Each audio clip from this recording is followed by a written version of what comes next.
Relationship paradigm shifts. Paradigms are arguably realities that you go out into the world with.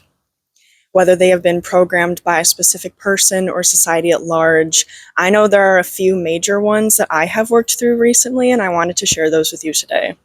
So, number one is shifting from pedestal to presence. It's hard when you meet somebody and you really, really like them, right? And you feel the energy and the chemistry and the intensity. If you get lost in it, because sometimes we do get very, very deep without even consciously realizing it. You can straight up miss important red flags and points of genuine concern. But not only that, when you shift from pedestal into presence, you encourage your own safety more, but also the beauty of the other person. Like, you get to know the real them, and you get to see them and fully be there. And rather than potentially holding on to an idea, or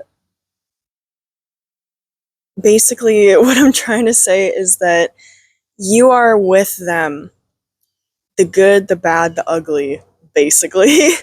And when you are present, you can see all of it with grace and with clarity, rather than potentially allowing illusions that probably aren't even your fault to get in the way, which, again, programming, it's not our fault, but it is our responsibility to heal that, right?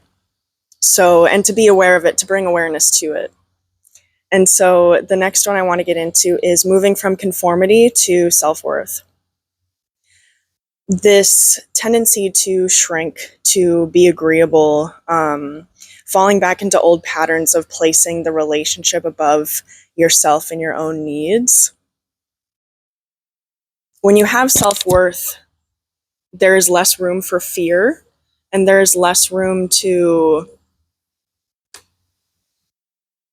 lose sight of your grounding.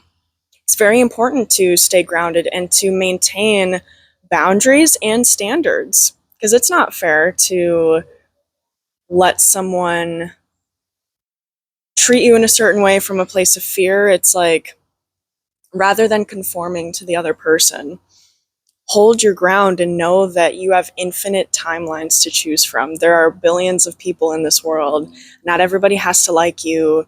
And I think I'm going to get into this later of not everyone is going to be here forever, and that's okay. Even though it's hard, even though it feels bad sometimes, your self-love is way more important than what the other person thinks of you. And the faster, I shouldn't say it like this, the more that you are rooted in your authenticity and rooted in your self-worth, the faster you will get rid of the people who are not aligned to you. So, everybody's time is saved. Everybody's feelings are saved in that scenario. Everything happens for a reason. But again, we always learn, we evolve, we grow, and we learn. And so, again, bringing awareness into new situations is great. And so another thing is moving out of the relationship being the center of your world to it being a life category.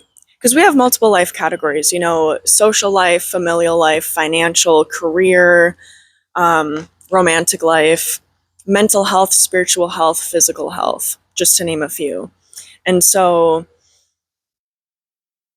to have balance and to know that all categories fuel your purpose in some way, that ensures that 100% doesn't fall on the relationship, basically. That you have stimulation and beauty and joy across all categories that are, developed. You develop these categories and you balance them. And so it creates an environment that is more free and beautiful and not under pressure, basically. And so the final thing I want to talk about is moving from clinging to remembrance. And I was kind of mentioning this earlier of we have infinite timelines to choose from. Everything happens for a reason. Not every person will be your forever, and that's okay. So I believe it's an ancient perspective. I don't want to misquote, but it's the 5 kleshas of suffering. One of them is excessive clinging. So if you excessively cling, you've removed yourself from your soul remembrance. Like I said, this is kind of looped into the self-worth aspect of being able to approach relationships in a way that is grounded and solid and stable, and you are vibrant and confident. And when you cling, it's like you forgot who you are. When you cling, even though it's kind of, it's very human, it's okay, you know, we do have these tendencies and this programming, not only societally, but also on a biological level in some ways. And so it's important to have forgiveness for that, of course, and not judgment, and I should say, and also to recognize that we are lovable. And again, there are so many people in this world, and you have freedom. There's like this breath of life that you put out into the world and into all of your relationships when you remember that everything happens for a reason. Nothing is at stake in that way.